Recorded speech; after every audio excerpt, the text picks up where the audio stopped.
오늘 신 하나님의 말씀 열왕기상 10장 14절에서 29절까지의 말씀입니다.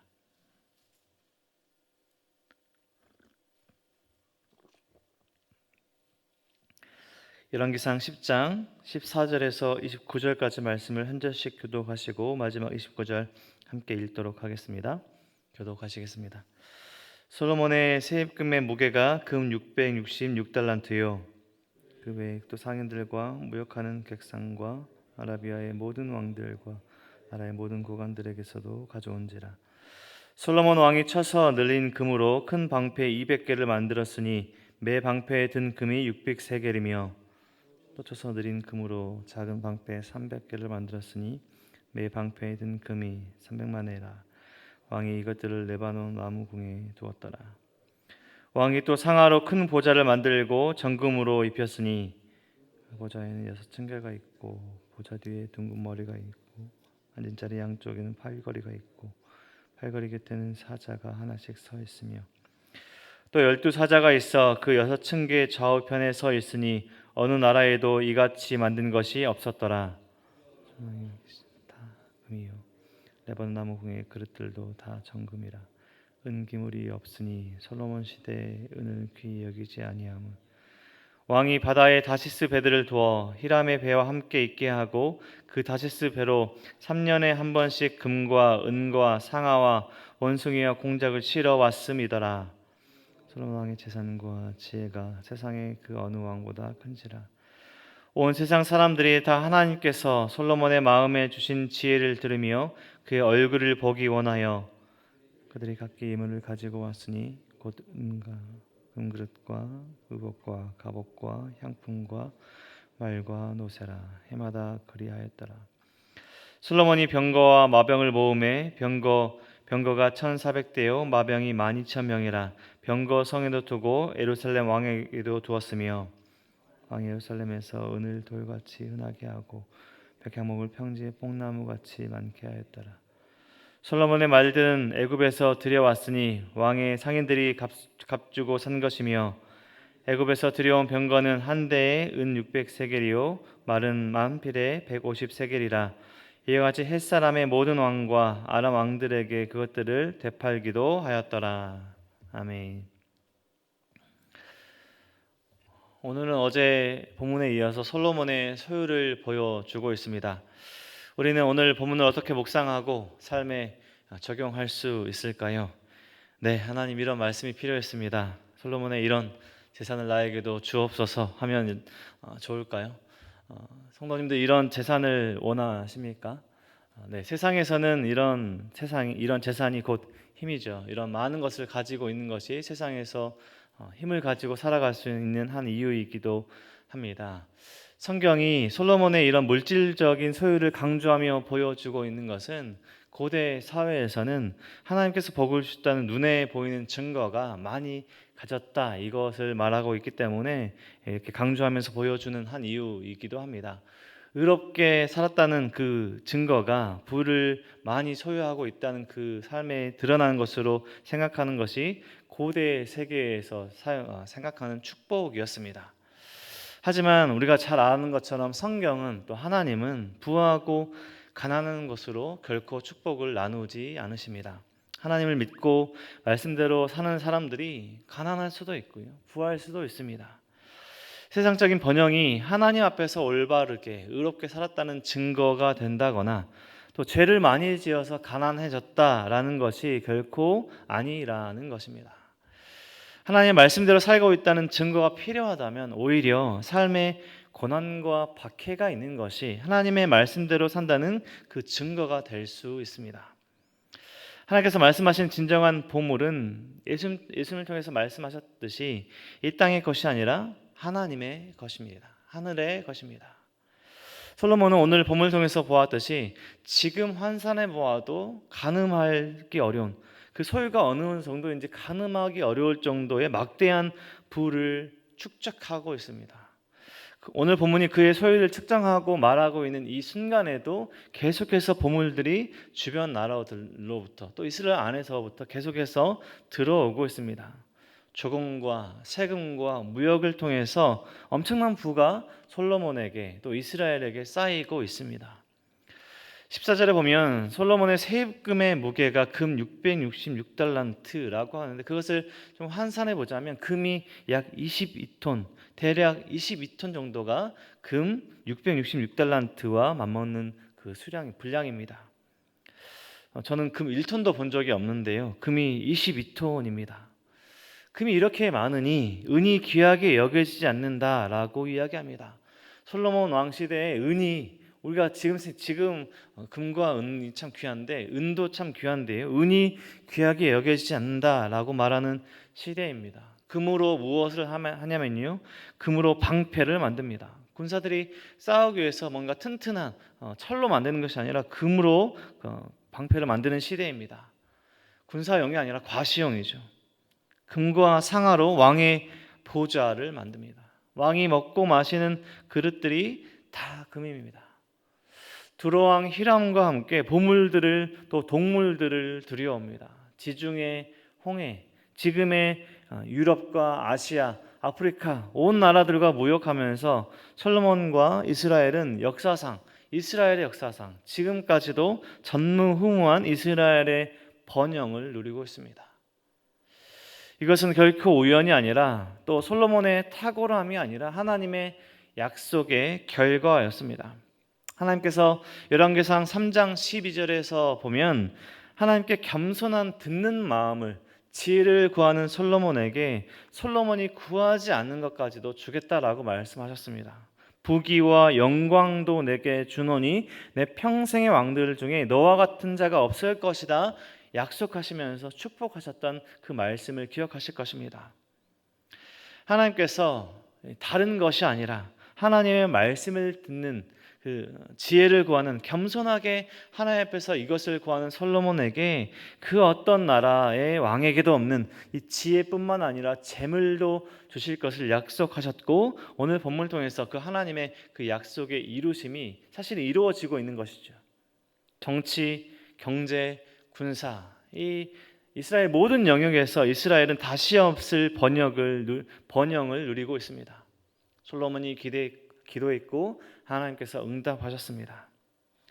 모든 것이 완벽해 보이는 이 이스라엘의 번영의 시기, 모든 것이 하나님의 뜻대로, 그리고 솔로몬의 그 지혜로 많은 것을 이루었고 또 번영을 이루어 갈 것을 보이는 오늘의 본문, 완벽해 보이는 오늘의 본문에도 그릇에 생긴 실금처럼, 마치 유리에 생긴 작은 실금처럼 훗날에 있을 이스라엘 멸망의 단초들이 보이고 있습니다.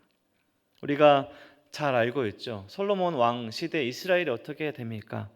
오늘은 통일왕국, 하나의 나라로 시작하고 있는데 내일은 분열왕국입니다. 솔로몬 시대 이후에 나라가 분열이 되고 결국 우리가 모든 북이스라엘과 남유다가 멸망한다는 그 사실을 알고 있죠. 근데 그 모든 시작이 그 당시를 살아가는 그 이후의 사람들의 잘못이 아닌, 그 시대의 사람들의 잘못만이 아닌 솔로몬 시대에서부터 시작된 작은 실수들, 안일한 마음에서 비롯된 그 선택들에 있었음을 보여주는 것이 오늘 본문에도 드러나고 있습니다. 하나님께서 약속대로 주신 그 번영과 수많은 셀 수 없는 그 재물의 축복을 통해서 이스라엘을 더 든든히 하고 하나님 앞에 더 살아가고 하나님의 이름을 높이며 하나님의 말씀대로 계속해서 잘 살아갔으면 좋았을 텐데, 오늘 본문에도 나오는 금으로 만드는 방패, 상아로 만드는 보좌, 금으로 만드는 그릇들, 왕궁은 더 화려해지고 번쩍이는 곳이 되어가고 있습니다. 병력을 키울 목적으로 말을 사거나 특별히 애굽에서 말들을 사지 말라고 하신 그 하나님의 말씀들이 어겨지는 그 상황들이 오늘 본문에 등장하고 있습니다. 애굽에서 말들이 들어오고 있습니다. 병력들과 군사들을 모으고 있습니다. 말들뿐만 아니라 우리가 함께 읽진 않았지만요, 11장에 가면 바로의 딸 애굽의 여인을 아내로 맞이하고, 또 애굽뿐만 아니라 주변 나라들 모함, 암몬, 에돔, 시돈, 헷, 이런 정략 결혼으로 보이는 주변 나라들의 여인들이 솔로몬의 아내들로 맞이되고 있습니다. 하나님의 말씀대로가 아니라 솔로몬의 욕심이 채워지고 있는 것들을 본문을 통해서 보여주고 있는 것이죠. 듣는 마음을 구했고 하나님께서 그 듣는 마음을 통해서 지혜를 주셨고 그 지혜가 하나님을 높이고 하나님께 영광 올려드리는 데 사용되는 것이 아니라 자신의 욕심을 채우는 데 사용되고 있음을 오늘 본문을 통해서도 드러나고 있는 것이죠. 솔로몬의 이름은 점점 더 높아지고 온 나라와 열강 가운데 전설이 되어지고요. 하나님의 이름은 잊혀져 가고 있습니다. 숫자적으로 가시적으로 전무후무한 번영을 누리며 강한 나라가 되어가고 있는데 보이는 그 이스라엘과 솔로몬은 하나님을 잊어가며 영적으로는 점점 약해져 가고 있는 나라가 되고 있습니다. 숫자적으로 겉으로 보이는 것은 강해져 가고 있는 것처럼 보이고 있지만 그 안에 내면 영적인 사항들은 점점 약해져 가고 있는 것이죠. 앞선 3장 7절에서 우리는 솔로몬의 기도를 잘 알고 있습니다. 솔로몬이 처음에 시작할 때 어떻게 기도했습니까? 하나님, 저는 아버지 다윗 왕을 대신해서 왕의 자리에 올랐지만 저는 왕으로 있을 만한 그런 자격이 있는 것이 아니라 저는 작은 아이입니다. 하나님의 지혜가 듣는 마음이 필요합니다라고 하나님께 겸손하게 자신을 낮추며 기도했던 솔로몬의 그 시작을 우리는 기억하실 것입니다. 그렇게 구했던 그 순전한 마음에 실금이 가기 시작했고 그의 믿음이 조금씩 변질되고 부패하기 시작했습니다. 하나님께서 선물로 주신 것들에 온 마음을 빼앗기고 하나님을 잊어가고 있습니다. 자신의 욕심대로 모든 것을 축적하고 쌓아가고 있습니다. 이스라엘은 그 군사적으로 모든 것들이 사회 모든 방면들이 번영하고 있지만 하나님 나라는 잃어가고 있습니다. 하나님은 잊어가고 있습니다. 먼 훗날 이렇게 이 땅에서 모든 것을 누렸던 솔로몬의 고백이 무엇입니까? 솔로몬이 나중에 왕의 모든 것들을 내려놓으며 이 모든 것이 참 좋았고 후회 없는 삶을 살았다라고 말을 하며 이 세상을 또 인생을 마감했습니까? 그렇지 않다는 것을 알고 있죠. 잠언과 전도서를 통해서 이야기하는 솔로몬의 그 이야기, 하나님께서 주신 그 말씀들을 기억해야 할 것입니다. 우리가 너무나 잘 아는 전도서의 첫 시작이 어떻게 됩니까? 솔로몬이 헛되고 헛되니 모든 것이 헛되다라고 이야기하며 전도서가 시작합니다. 헛된 욕망과 헛된 야망을 쫓았던 그의 이전의 잘못들, 그가 쌓았던 오늘 본문을 통해서 보았듯이 그가 쌓았던 그 셀 수 없이 수많은 재물들의 자랑으로 시작하는 것이 아니라 이 모든 것이 헛되고 헛되다라고 시작하며 그의 전도서를 시작합니다. 하나님과 함께함이, 하나님의 말씀에 순종함이 인생이 추구해야 할 가장 큰 지혜임을 이야기합니다. 우리는 이 땅에 살아가며 가난할 수도 있고요, 부할 수도 있습니다. 좋을 때도 있고 어려울 때도 있습니다. 우리에게 주신 것들로 우리는 나의 나라에 쌓아두고 축적하는 것이 아니라 하나님 나라에 쌓고 쌓는 인생이 되어야 합니다. 오늘 본문을 통해서 솔로몬이 자신의 나라에 쌓고 쌓는 그런 삶이 아니라 우리는 하나님 나라에, 하늘에 쌓고 쌓는 인생이 되어야 한다는 것입니다. 나에게 주신 것들을 나를 위해서 쓰며 사는 그런 인생이 아니라 하나님께서 원하시는 것을 바라보며 나에게 주신 것들을 흘려보낼 줄 아는 삶을 살아야 한다는 것입니다. 우리는 오늘 나오는 솔로몬의 모든 재산보다 또 지금 이 시대에도 돈으로 환산할 수 없는 가치의 그 선물을 이미 받았습니다. 예수 그리스도를 통한 구원의 선물을 하나님께 이미 받은 것이죠. 우리가 이것 외에 무엇을 하나님께 더 구할 필요가 있겠습니까? 우리의 기도 제목 속에서 하나님, 우리가 나의 삶 속에 돈을, 재산의 통장의 그 숫자를 더 넓혀 주십시오. 내가 가진 땅을 더 넓혀 주십시오. 내가 가진 재산을 더 많게 해 주십시오. 이렇게 기도할 필요가 있겠습니까?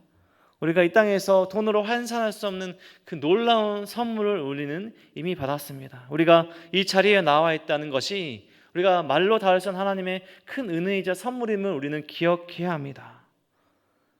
하나님께 놀라운 선물을 이미 받은 우리임을 기억하며 우리에게 있는 것들로 하나님께 영광 올려드리는 삶, 무엇을 더 가질까?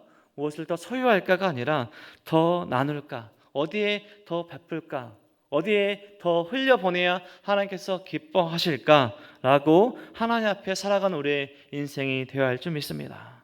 우리가 보물을 이 땅에 쌓아두지 않고 하늘에 쌓는, 오늘 이 아침에 나와 예배드리고 기도하시는 하나님 앞에 살아가시는 저와 우리 모든 성도님들의 삶이 되시길 주님의 이름으로 간절히 축원드립니다. 기도하겠습니다. 하나님 감사합니다. 오늘도 말씀하여 주시고 예배의 자리 또 찬양하며 말씀을 듣는 자리에서 하루를 시작하게 하시니 감사합니다.